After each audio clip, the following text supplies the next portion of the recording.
Hi, it's Edward, back with another video. Please take a moment to click the thumbs up button below and consider subscribing to the channel. Thank you for your support.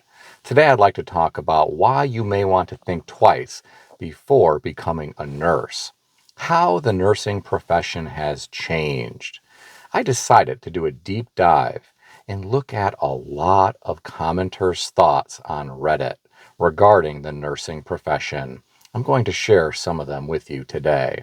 One of the commenters said, "It's a hard job. If I am not physically spent at the end of a shift, I certainly am mentally. Work-life balance can be challenging with shift work. Night shift is a known carcinogen." I had to laugh at that one. You think about cigarettes as a known carcinogen, but when have you ever thought about night shift as being a known carcinogen?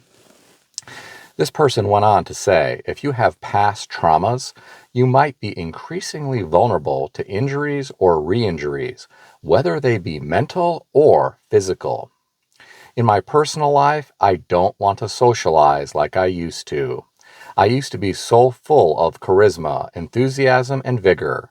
Now I just don't care, and I find people exhausting. At work, I often find myself doing the work of 2 or 3 people, sometimes more. How tragic is that? This person went on to say, much of this work is time sensitive, so I try to cram it all into a 12-hour shift. It's impossible. This persistent inability to achieve practice standards due to inadequate resources, i.e. staff, materials, or time, promotes more injury. That's really scary to think about. Poor patient outcomes are crushing, especially when I know it could have been mitigated had better resources been available. Issues with codependency will no doubt be made to appear. It is an abusive relationship in a lot of ways. Wow. I've heard of wife beaters and that kind of thing, someone who's an alcoholic, but when have you ever thought about the nursing field as being an abusive relationship in some way? That's what this commenter thinks anyway. This person went on to say, if you're getting into it, though, go into it with your eyes open and not with an idealistic attitude. Nursing has a high rate of attrition in the first year because it's the hardest year and because people really don't know what they're getting into. I'm in this career by choice, though, and I have no regrets. The next commenter said, I teach students and rip off those rose-colored glasses. To me, I see new grads leaving because they never developed emotional intelligence or emotional resiliency. I always maintain a high standard in my classroom at the expense of bad reviews. Students to know what they're up against and developing soft skills is a challenge. When I see my grads after being in the field and they say to me they never dreamed of how difficult it is and how much knowledge they need, my return on investment is met. But you can't groom resilience in passive hand-holding at an academic institution. Well, that person is a university faculty member and has a very unique perspective, in my opinion. The next commenter said, I'm in the UK and have been in nursing since the 80s.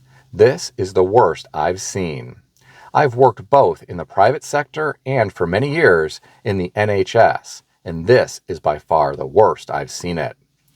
Combination of factors: mismanagement, chronic underfunding, shortage of bed/nurses, and the change in student bursary and the consequent drop in nurse training.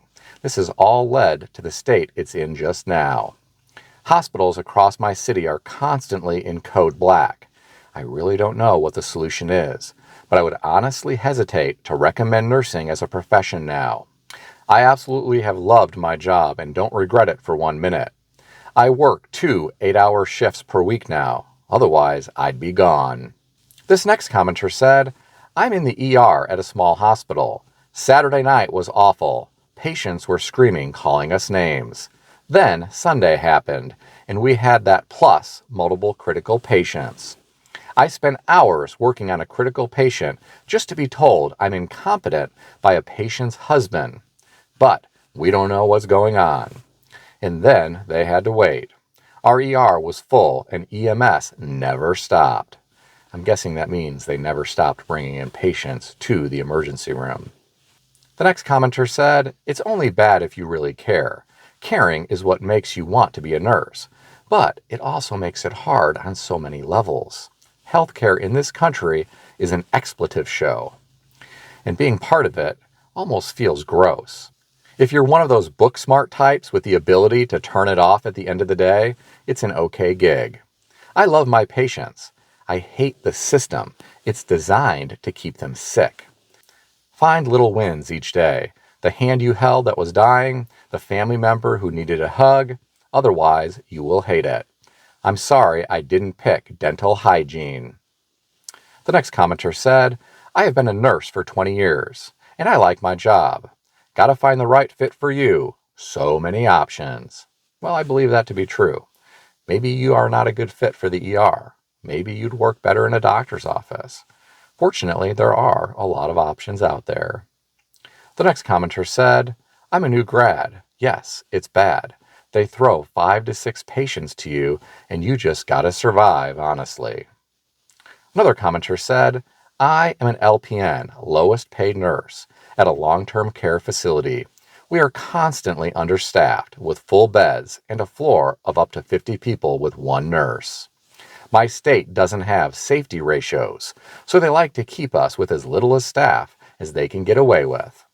So that means not only are you in charge of 2 med passes for 50 people, but you have to help the aides do care, answer call lights, answer phones, perform some maintenance here and there, talk to hospice, and deal with administration, family, and visitors in a 12-hour shift. And that may or may not become a 16-hour shift without notice. My facility also has an on-call rotation, so every month, 1 extra weekend is taken from us as we have to be ready to come to work at any time for a 12-hour shift. To be honest, the work-life balance isn't there. Plus, all the meetings and after-work training. They really demand your entire life. The pay is expletive in my part of the state. I work at the nicest and highest paying facility in my county.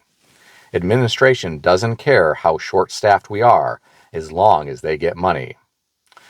This is truly unfortunate, my friends. I cannot believe that someone has to be in charge of 50 people on a floor. The next commenter said, "You get verbally abused by patients every day. No one gives an expletive. The hospital ignores it, which promotes that behavior. Don't do it." This person is suggesting that you don't go into the nursing profession. The last comment that I'll share with you came from someone who said, "I have 5+ years of hospital inpatient experience, the last year being a CNA and student nurse. Healthcare is difficult. It's extremely taxing on your physical, mental, and emotional well-being. It is also so rewarding at times. You have to have a very strong sense of balance to be successful in the field. You need self-discipline, self-love, and patience. Sometimes I kick myself for starting my career at 19 and getting sucked into this field, but other times I reflect on how lucky I am to have found my calling so young. You'll have the worst of times and you'll have the best of times." My friends, I hope you have enjoyed these comments. I found this information to be very insightful regarding the field of nursing, not just here in the United States of America, but around the world, because some of these comments came from people outside of the U.S. If you are a nurse, I'm curious what you think about all this. If you're thinking about going into the nursing profession, I'm curious if your institution has prepared you for the realities out there. Share your thoughts in the comment section below. If you enjoyed this video, consider subscribing to the channel.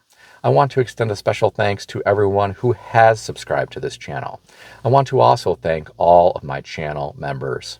If you would like to become a channel member, there is a link in the description beneath this video. You can read more about the different membership levels. Please also check out some of the great books I suggest you consider reading in the description below. I've included Amazon affiliate links to these books. As an Amazon associate, I earn from qualifying purchases.